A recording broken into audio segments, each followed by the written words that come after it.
Bonjour à tous, bienvenue sur la chaîne Superconscience. C'est aujourd'hui le jeudi 19 mars 2020. Comme vous le savez tous, nous sommes dans une crise absolument extraordinaire. Je ne vais pas vous parler du virus parce qu'il y a plein d'informations qui circulent à son sujet, vraies ou fausses d'ailleurs, et je vous laisse le soin de trier tout ça en exerçant votre discernement et en vous servant de l'intuition. Alors, quoi qu'on pense du virus, un fait est indéniable, c'est qu'il a provoqué une crise extraordinaire, sociétale et économique.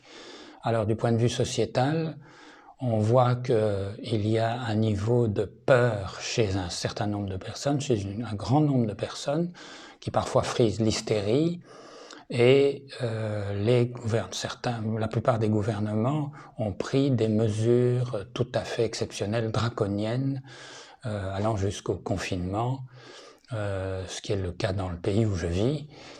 Et tout cela, évidemment, a des conséquences extrêmement pratiques de tous ordres dans la vie de chacun. Alors, comme on se trouve dans une situation véritablement inédite, sans précédent, avec pas mal d'aspects assez angoissants, il faut bien dire, eh bien, j'ai mis d'abord en ligne une vidéo sur une technique de méditation. Méditation pour surmonter l'angoisse face à la crise. Alors, je pense que ça, c'est le premier point, c'est de réduire son niveau d'angoisse, c'est de retrouver un certain calme, une sérénité, un équilibre de base qui permet de faire face aux choses, qui permet d'ailleurs de renforcer sa santé psychique et physique, de renforcer son système immunitaire, de renforcer son niveau d'énergie et donc de retrouver de s'assurer des capacités de raisonnement, de discernement qui permettent d'affronter les événements. Bon, ça c'est très bien, mais ça ne suffit pas. Je pense qu'il faut aller plus loin et se dire, nous sommes dans une situation bouleversante, inédite, qu'on pouvait à peine imaginer il y a ne fût-ce qu'un mois et demi, 2 mois, mais nous y sommes. Et ne serait-ce pas l'occasion un peu forcée de remettre en question notre façon de voir les choses, nos croyances de base, notre rapport à la réalité. Alors, c'est effectivement ce que je voulais vous proposer de faire, c'est de vous dire, bon, j'ai une façon de voir les choses que je n'ai jamais remis en question et qui est probablement la manière de voir les choses qui correspond à la pensée ordinaire, à la pensée dominante, eh bien, je vais mettre ça sur le côté, ne fût-ce que temporairement, et puis je vais peut-être essayer autre chose, une autre façon de voir les choses qui sera peut-être plus utile dans la pratique. Alors, cette version, ce modèle plus utile, eh bien, il tourne autour de l'idée de superconscience. Superconscience, évidemment, ça fait intervenir l'invisible, ça fait intervenir la transcendance, ce qui est tout à fait en dehors du cadre de pensée ordinaire. Alors, commençons par le cadre de pensée ordinaire. En 2 mots, qu'est-ce que c'est que la pensée matérialiste? Bon, ben, la pensée matérialiste, c'est simple, c'est de dire il y a le monde de la matière, le monde physique avec ses lois physiques que la science s'efforce d'élucider. Et puis, il y a nous, vous, moi, les autres, c'est-à-dire des créatures qui sont d'une certaine façon acteurs, à leur corps défendant de cette réalité et qui sont aussi spectateurs. Nous sommes spectateurs de petits bouts de cette réalité que nous partageons.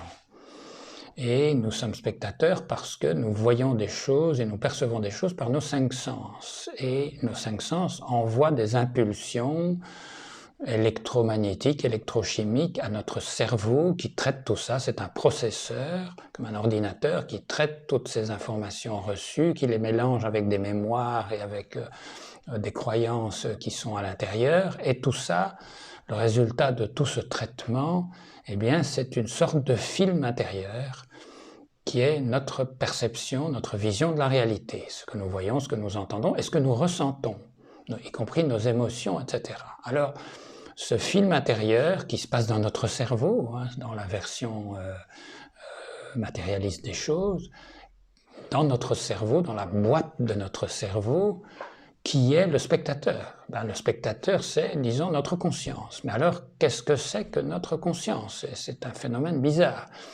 Et c'est un phénomène, d'ailleurs, que la science matérialiste est bien incapable d'expliquer. Parce que comment le hasard de l'évolution des cellules, les chocs moléculaires, les rencontres entre atomes, comment est-ce qu'au fil de l'évolution, tout ça aurait pu, par le jeu du hasard et de forces abstraites, arriver à créer ce phénomène inouï de la conscience avec tout ce qu'elle comporte d'émotions, d'aspiration à la beauté, d'aspiration à l'amour, etc., etc., tout ce qui caractérise notre conscience. Bon, la science est incapable d'expliquer ça. Bon, voilà. Donc, en voilà, en gros, assez pour la conception matérialiste des choses. Maintenant, passons au modèle alternatif spiritualiste que je vous propose d'envisager, non pas en le voyant comme une sorte d'explication de la vérité, pas du tout, mais comme un modèle potentiellement utile du point de vue pratique pour vous aider dans la vie. Parce que, entre parenthèses, le modèle matérialiste, dans les circonstances présentes particulièrement, il ne vous aide pas. Il ne vous aide pas à sortir de la confusion, il ne vous aide pas à vous guider, à savoir ce que vous devez faire ou ne pas faire, il ne vous aide pas à penser de manière autonome. Au contraire, il a plutôt tendance à vous pousser dans la soumission et à essayer de faire confiance à un peu n'importe qui. Donc, le modèle spiritualiste que je vous propose, c'est celui de superconscience, mais aussi, d'abord, celui de la conscience. Alors là, on inverse les choses. Au lieu de dire la conscience est un phénomène qui est créé d'une manière incompréhensible, enfin qui est créé à partir de la matière, c'est-à-dire de la physiologie du corps, du cerveau, ben tout d'un coup, par on ne sait trop comment surgit la conscience. Ici, on dit l'inverse. On dit la conscience préexiste à la réalité physique, à la réalité entre guillemets physique. Elle préexiste, elle est au niveau immatériel, et c'est elle qui crée, qui génère la réalité. C'est elle qui génère la réalité. Alors c'est moins notre conscience ordinaire qui crée notre réalité que notre subconscient, c'est-à-dire cet extraordinaire réservoir de mémoire émotionnelle et de croyances qui, à notre insu, se reflète dans la réalité que nous créons. On peut dire que notre réalité, c'est un miroir des turbulences de notre subconscient essentiellement. Alors si on laisse se passer tout cela à notre insu, eh bien l'effet est assez chaotique. Heureusement, nous avons superconscience.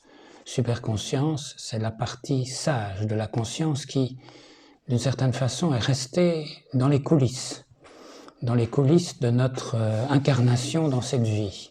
Et elle nous aide des coulisses. Alors pour vous faire découvrir superconscience, je pense que la façon la plus simple, c'est de vous montrer 5 têtes de chapitre qui vont un petit peu vous donner une idée de ce que ça signifie. Première tête de chapitre, intuition, la voie de superconscience. Le phénomène de l'intuition, tout le monde le connaît un petit peu, mais on a tendance à ne pas voir l'essentiel, c'est-à-dire que c'est un phénomène de nature transcendante. Quand on le voit comme phénomène de nature transcendante, on peut l'utiliser de manière beaucoup plus fiable et beaucoup plus systématique. Alors, deuxième tête de chapitre, l'autosuggestion positive. Autosuggestion positive, l'appel à superconscience. L'appel à superconscience pour nous aider à autosuggestionner notre subconscient, lui mettre des idées meilleures. Mais qu'est-ce que c'est que meilleur? Pour savoir ce que c'est que meilleur, il faut être guidé, et de nouveau être guidé par en haut, c'est-à-dire par superconscience. Hypnose et méditation, la rencontre avec superconscience. Alors l'hypnose et la méditation, ça nous amène dans des états de conscience modifiés, dans lesquels on peut notamment faire émerger des informations de notre subconscient, mais lorsqu'on pratique l'hypnose, disons de type spirituel, de nouveau, en voyant le côté transcendant des choses, on peut véritablement rencontrer superconscience, sentir sa présence et dialoguer avec elle. Alors, quatrième tête de chapitre, paranormal, l'énigme de superconscience. Alors, le paranormal, par définition, je dirais, c'est du transcendant qui n'est pas admis d'ailleurs par la pensée matérialiste, mais qui pourtant est bien là. J'en ai personnellement la conviction pour avoir fait quantité d'expériences et m'être intéressé au sujet de près, notamment aux perceptions extrasensorielles. Et ce qui est frappant, c'est que dans les perceptions extrasensorielles, on reçoit une série d'informations, mais on ne reçoit jamais la totalité. C'est-à-dire que c'est comme si superconscience est prête à nous aider, mais pas à nous montrer toute la route qui suit, d'où l'énigme de superconscience. Et puis cinquième partie, gratitude, bienveillance, confiance, la foi en superconscience. Oui, finalement, il est question de foi. Il est question d'une confiance absolue dans quelque chose qui nous dépasse. Et pour atteindre cette confiance, on passe par la gratitude, on passe par la bienveillance, des attitudes d'esprit qui permettent de s'ouvrir à superconscience. Donc ça, ce sont les 5 têtes de chapitre qui correspondent d'ailleurs aux 5 parties du livre que je viens de publier, dont vous trouverez les références sur le site internet www.changersarrealité.com. Cette adresse va s'afficher sur l'écran. Donc, ces 5 parties, nous allons les traiter séparément dans d'autres vidéos pour ne pas allonger trop celle-ci. Je vous remercie pour votre attention et votre intérêt et je vous dis à bientôt.